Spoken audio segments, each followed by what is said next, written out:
അമ്മ അതൊന്നും കാണിക്കരുതമ്മ. കുറെ ദിവസമായി ഞാൻ ഓങ്ങി വെച്ചിട്ട് ഇയാളെ ഞാൻ അന്നേരം അടി കൊടുത്തിട്ട് ഭാഗ്യത്തിനാണ് രക്ഷപ്പെട്ടത്. ഇതുകൊണ്ട് കടിച്ചാൽ ചത്തു. നീ ഒന്ന് വിട്ടോ. ഇയാളെ തല്ലി കൊല്ലാനൊന്നും പോകുന്നില്ല. ഇതെടുത്തോണ്ട് വന്നത്. ഇങ്ങോട്ട് വാടോ. ഞാൻ വരില്ല. ഇങ്ങോട്ട് വരാൻ വാടോ. അങ്ങോട്ട് വാടോ. വിടറാ. എടാ ഇത് പിടിക്കാൻ. പെണ്ണ് കാണാൻ പോണം. ഇപ്പൊ കാറ് വരും. തന്നെ ഞാനേ വിമാനത്തിനെ വിടാൻ പോണേ. ഇയാളെ ഞാൻ വിട. അമ്മ ഈ തൂമ്പ ഇങ്ങനെ. എടാ വിടു. നീ കയ്യിന്ന് വിടറാ. പിടിക്കണോ? അയ്യോ അയ്യോ പിടിക്ക. വാടാ അങ്ങോട്ട്. അമ്മ എന്താ ഈ കാണിക്കുന്നേ? അടുക്കളപ്പുറത്തെ പറമ്പ് കളിച്ച് വൃത്തിയാക്കണം. അത് കഴിയുമ്പോ വേറെ പണി ഞാൻ തരാം. എനിക്ക് വേർപ്പിന്റെ അസുഖമുള്ളതാ. ഓ പണിയൊന്നും ചെയ്യാൻ പറ്റില്ല. താനേ എല്ലാം ചെയ്യും. അതിനൊക്കെ ഞാൻ മരുന്ന് തന്നോളാം. വാടോ ഇങ്ങോട്ട്. ഇങ്ങോട്ട് വാടോ. വാടോ. ഇങ്ങോട്ട് വരാൻ. തന്നെ കൊണ്ട് ചെയ്യിപ്പിക്കാൻ പറ്റുമെന്ന് ഞാനും നോക്കട്ടെ. സമാധാനമായി. അമ്മയ്ക്ക് പറമ്പ് വൃത്തിയാക്കാൻ ഒരാളെ കിട്ടി.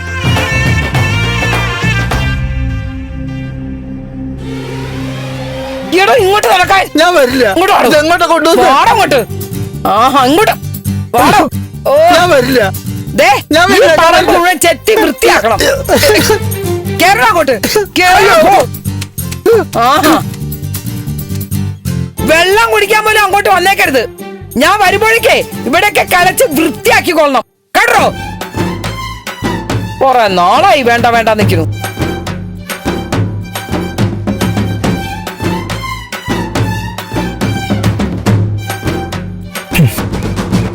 വട്ടഭിനയിച്ചിട്ടും രക്ഷയില്ലല്ലോ. ഈ പൂതനെ എന്നെ പണിയെടുപ്പിച്ച് കൊല്ലും.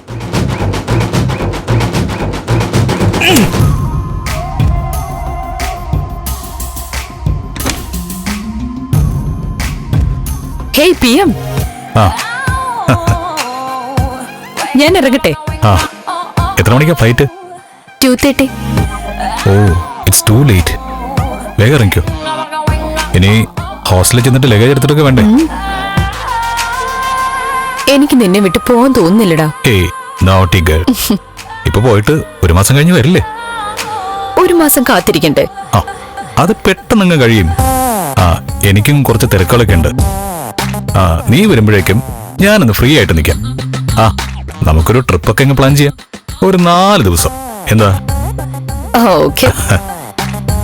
ഇപ്പോഴത്തെ ക്ഷീണമൊക്കെ നമുക്ക് അന്ന് ആ യാത്രയിൽ തീർക്കാം. ഓക്കേടാ. ലവ് യുടാ. വിളിക്കണേ. പിന്നെ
ഹായ് മീര. എന്താ ഇത്ര ഗൗരവം?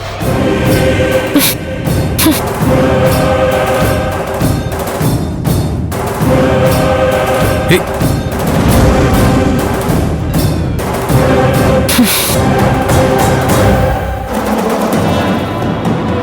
നീ എന്താ ഫോൺ എടുക്കാത്ത? എത്ര പ്രാവശ്യമായിട്ട് ഞാൻ വിളിക്കുന്നു. ആ, ഞാൻ കുറച്ച് തിരക്കിലായി പോയി. നിനക്കെപ്പോഴും തിരക്കില്ലാത്തത്? ഇനി ഞാൻ വിളിക്കുമ്പോ മാത്രമുള്ള തിരക്കാണോ? ഛേ, എന്താ മീര, നിന്നെ കഴിഞ്ഞിട്ടല്ലേ എനിക്ക് എന്തും. ആ, പടത്തിന്റെ ഓരോ കാര്യങ്ങളായിട്ട് ഓട്ടോ ആയിരുന്നു. ഇന്നിപ്പോ അതിന്റെ കൺട്രോളർ ഇങ്ങോട്ട് വരാന്ന് പറഞ്ഞിരിക്കുക. വെയിറ്റ് ചെയ്യാൻ ഞാൻ. ബെല്ലടിച്ചപ്പോ ഞാൻ അയാളാണെന്നാ കരുതിയേ. ഓഹ്, അയാളുമായിട്ടുള്ള സിറ്റിംഗ് കുറച്ച് നീളും. അല്ല, അത് കഴിഞ്ഞിട്ട് വേണം ഡബ്ബിങ്ങിന് പോവാൻ. 4 റീല് ഡബ് ചെയ്യാൻ കിടക്കുക. ആ സ്റ്റുഡിയോ ഒന്നിങ്ങനെ വിളിച്ചോണ്ടിരിക്കുക.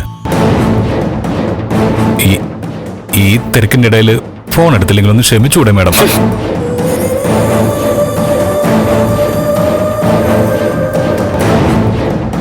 അച്ഛൻ വന്നിട്ടുണ്ടായിരുന്നു. കല്യാണം ഏറ്റവും അടുത്ത മുഹൂർത്തത്തിൽ നടത്താൻ തീരുമാനിച്ചിരിക്കാ. നീ എന്ത് പറഞ്ഞു? ഉടക്കി ചളവാക്കിയോ? പിന്നല്ലാണ്ട് ഞാൻ ഈ താലി പൊട്ടി ചെറിയാൻ നോക്കി. അയ്യോ, എന്നിട്ട്? അത് സീനായി. ബാലു വല്ലാതെ വയലന്റായി. ഇനി തൊട്ട കൊന്നുകളയെന്നാ പറഞ്ഞിരിക്കുന്നെ.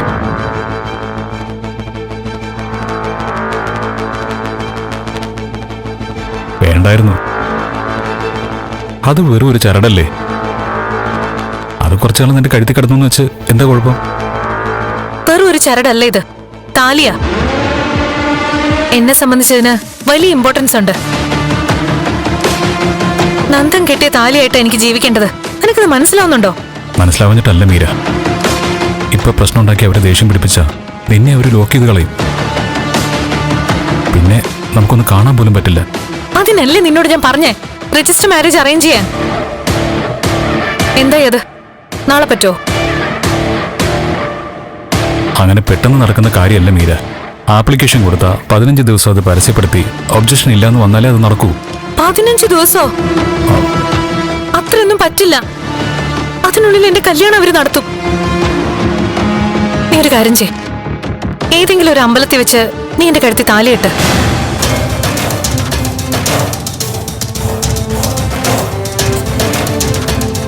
അത് മതി. ഞാൻ അച്ഛന്റെ മുമ്പിൽ പിടിച്ചെന്നോളാം. അപ്പോഴേക്ക് സർട്ടിഫിക്കറ്റും കിട്ടുമല്ലോ. അത് മതി. ശരിയാക്കാം. അത് നമുക്ക് എത്രയും വേഗം അറേഞ്ച് ചെയ്യാം. അയ്യടാ, അതിനി നാളെ മുഹൂർത്തൊന്നും നോക്കണ്ട. ഇന്ന് തന്നെ വേണം. നീ വേഗം വിളിച്ച് അറേഞ്ച് ചെയ്. അത് ഇന്നോ? എന്താ മീര ഇത്? മിണ്ടരുത്. ഇനി ഈ കാര്യത്തിൽ തർക്കം വേണ്ട. നീ കെട്ടിയ താലിയും കൊണ്ടേ ഞാൻ ഇന്ന് വീട്ടിൽ തിരിച്ചു പോകും.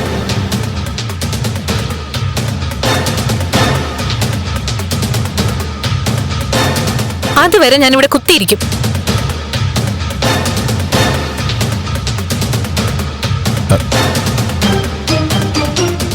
മീര, നീ ഒന്നും പറയണ്ട, ഞാൻ പോവില്ല. കുഴഞ്ഞല്ലോ ഈശ്വര. ഇപ്പൊ എന്താ ഒരു വഴി?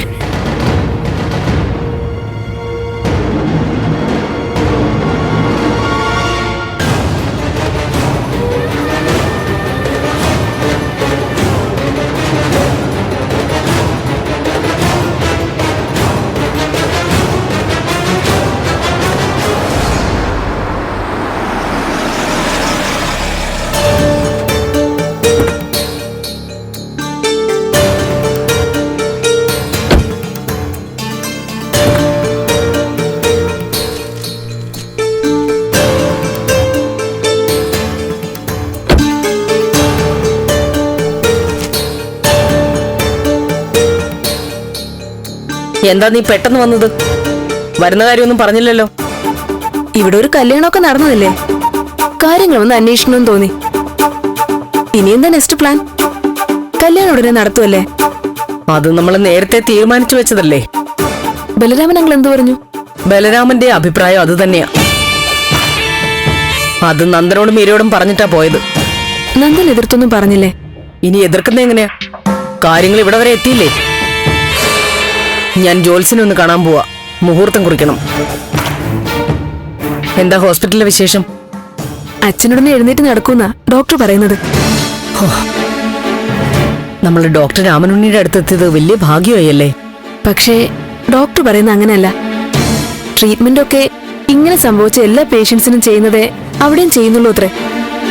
ദേവികയെ പോലുള്ള ഒരാളെ അടുത്ത് കിട്ടിയതാ ഇത്ര പെട്ടെന്ന് സക്സസ് ആവാൻ കാരണമെന്നാ പറയുന്നത്. അത് 100% സത്യോ. അത്രയ്ക്ക് ആത്മാർത്ഥമായിട്ടാ അവൾ അച്ഛനു വേണ്ടി എല്ലാം ചെയ്യുന്നത്. മതിയടി, എന്തു പറഞ്ഞു വന്നാലും അവളെ പുകഴ്ത്തുന്നതിലേക്കാണല്ലോ എത്തുന്നത്. അടുത്തു നിന്ന് പരിചരിച്ച രോഗം ഭേദമാക്കാൻ അവളാരാ? ധന്വന്തരി മൂർത്തിയുടെ അവതാരോ?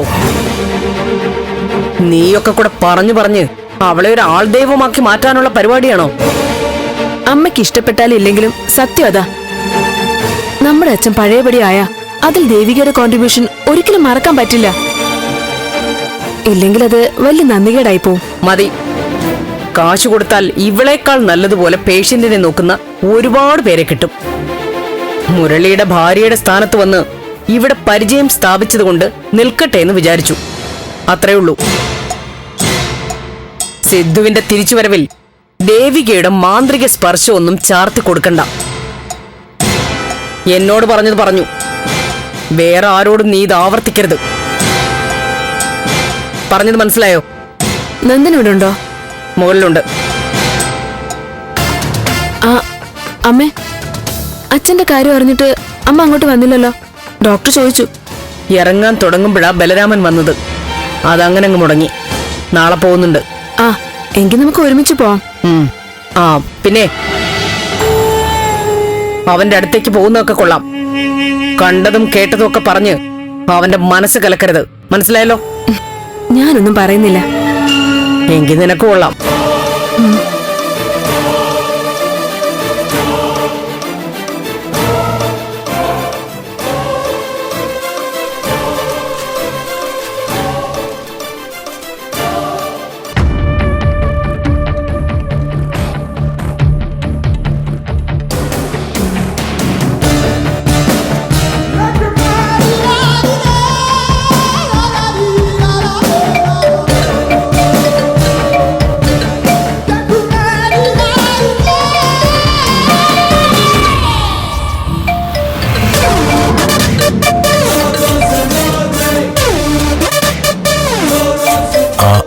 കൺട്രോളറാ വിളിക്കുന്നേ.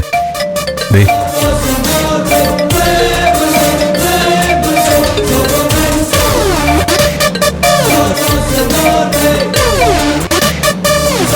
ഹലോ, എവിടെയാ PM? ഞാൻ അത്യാവശ്യമായിട്ടൊരു കല്യാണത്തിൽ പെട്ടുപോയി. എന്റെ ഫ്ലൈറ്റ് മിസ്സാകില്ലേ? എന്ത് ചെയ്യും? ഇറങ്ങി വരട്ടെ? വെയിറ്റ് ഞാനൊരു ഹാഫ് ആൻ അവറിനുള്ളിൽ എത്തും. ആ ഓക്കെ. ശരി. ആ കൺട്രോളർ ഇപ്പൊ ഇങ്ങോട്ട് വരും.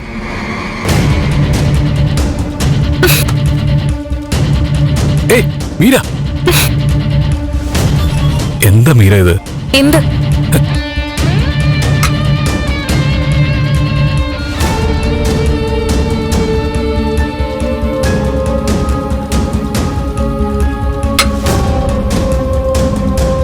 മീര, ഞാൻ പറയുന്നൊന്ന് മനസ്സിലാക്ക്. നീ ഇവിടെ കയറി ഇങ്ങനെ സത്യാഗ്രഹം ഇരുന്നിട്ട് ഒരു കാര്യമില്ല. എനിക്കൊരല്പം സമയം താ. പ്രകാശ് വേണ്ട. നിനക്ക് ഞാൻ ആവശ്യത്തിന് സമയം തന്നു. ഇനി വേണ്ട. ഞാൻ ചന്ദ്രത്ത് എന്ന ടെൻഷൻ അടിക്കും. നിന്നെ വിളിച്ച ഫോൺ എടുക്കില്ല. അങ്ങനെ ദിവസങ്ങൾ പോവും. അവരെന്നെ പിടിച്ച് കല്യാണം കഴിപ്പിക്കും. നീ എന്തൊക്കെ പറഞ്ഞാലും ഇന്നിപ്പോ നീ പറഞ്ഞൊന്നും നടക്കില്ല. വേണ്ട, നാളെ മതി. എനിക്ക് ഒരു ധൃതിയില്ല. അത് കഴിഞ്ഞാൽ ഞാൻ ഇവിടുന്ന് പോകും. പിന്നെ നിന്നെ കാണാതാവുമ്പോ അവർ അന്വേഷിക്കില്ലേ? അന്വേഷിക്കട്ടെ. നിന്റെ അച്ഛന്റെ സ്വാധീനം അറിയാലോ. പോലീസിൽ ബന്ധപ്പെട്ട നിമിഷങ്ങൾ കൊണ്ട് അവരോട് എത്തും. പിന്നെ അത് വലിയ കുഴപ്പത്തിലാവും. കുഴപ്പമാവട്ടെ. നീ എന്താ കൊച്ചുകുട്ടികളെ പോലെ ഒരു വീഡിയോ പുറത്തിറങ്ങി എന്റെ ക്ഷീണം മാറിയിട്ടില്ല. ഇനി ഒരെണ്ണം കൂടെ വേണോ? അതും എന്നെ കൂടെ ചേർത്ത്. അവസാനം ഇത് നിനക്ക് സ്ഥിരം പരിപാടിയാണെന്ന് എല്ലാവരും പറയും. അതിന്റെ ആവശ്യമുണ്ടോ? പ്രകാശ്, നീ എന്ത് പറഞ്ഞാലും ഞാൻ പോവില്ല.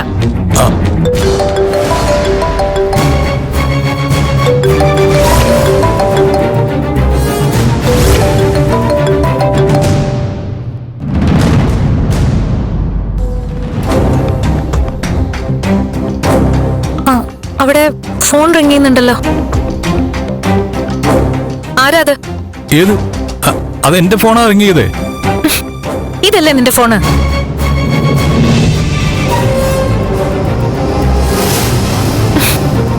മീര, അത് എന്റെ വേറെ ഫോണാ. നീ ഞാൻ പറയുന്നു ഒന്ന് കേക്ക്. അത് പെട്ടെന്ന് കട്ടായല്ലോ. അത് വിളിച്ചവര് കട്ടാക്കി കാണും. ഏയ്, മീര, ഏയ്.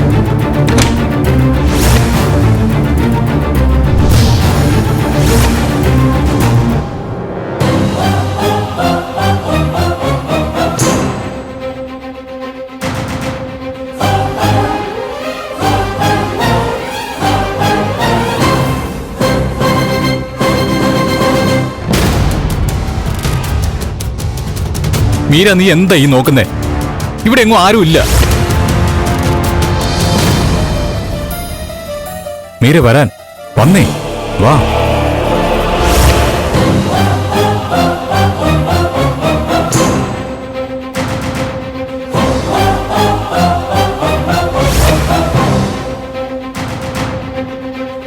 ഈ ഫോണോ? കണ്ടോ, ഈ ഫോണാ റിങ് ചെയ്ത്. ഇത് എന്റെ ഫോണാ മീര. നീ ബാത്റൂമിൽ കൂടെ കയറി നോക്ക്. ഞാനിവിടെ ആളെ ഒളിപ്പിച്ചു വെച്ചിരിക്കല്ലേ, നോക്ക്.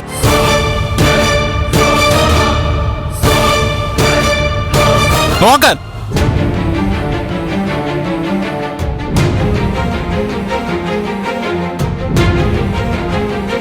എന്താ നോക്കുന്നില്ലേ?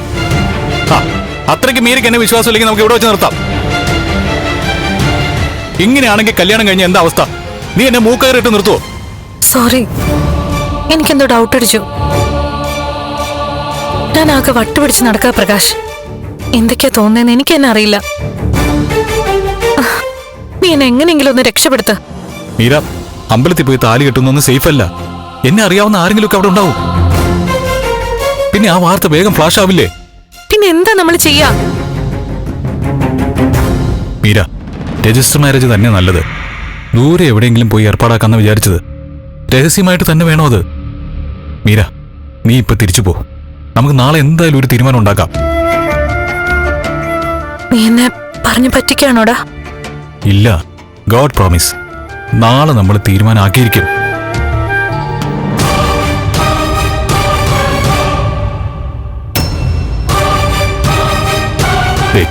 ആ കൺട്രോളർ ഇപ്പൊ വരും.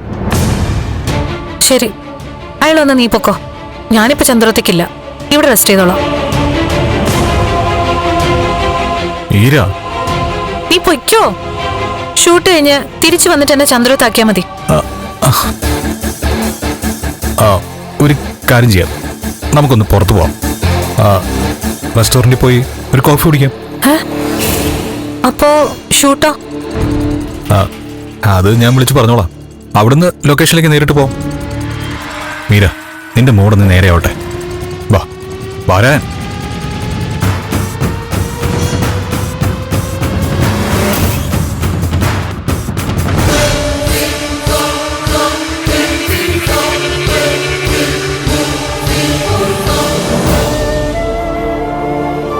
അച്ഛന് നടക്കാൻ പറ്റുന്നുണ്ടോ?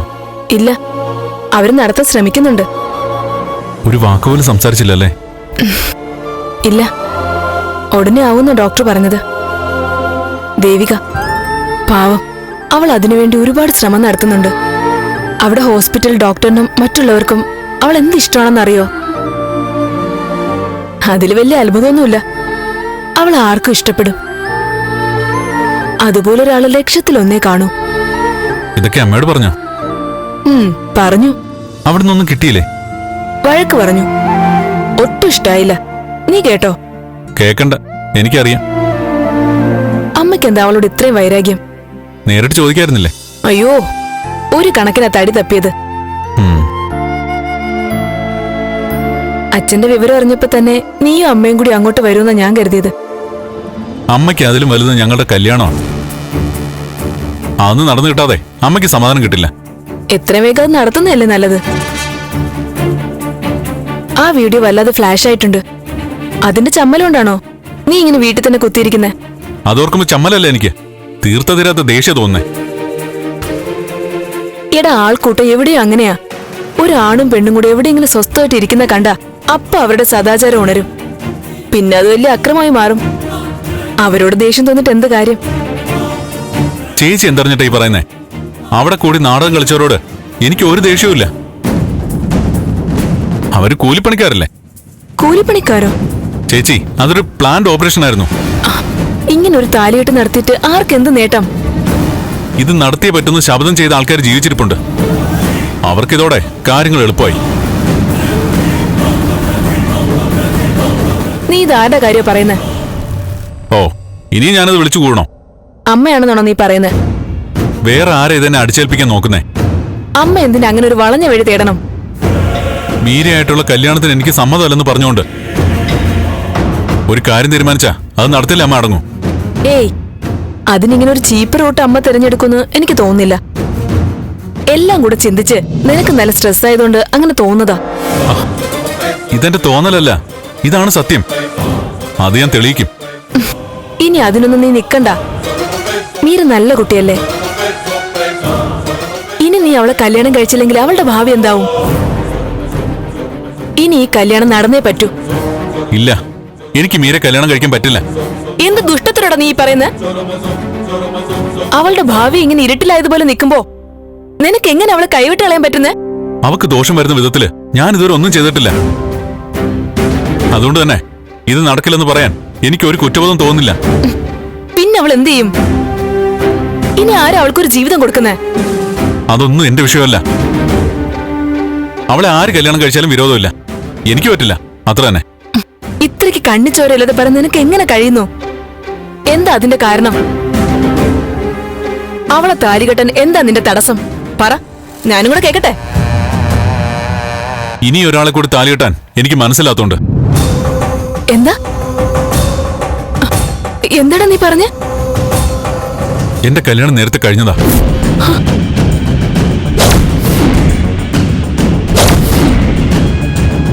ഞാൻ കെട്ടി താലി അണിഞ്ഞോണ്ട് ഒരു പെൺകുട്ടി ഇപ്പോഴും ഇവിടെ ജീവിച്ചിരിപ്പുണ്ട്.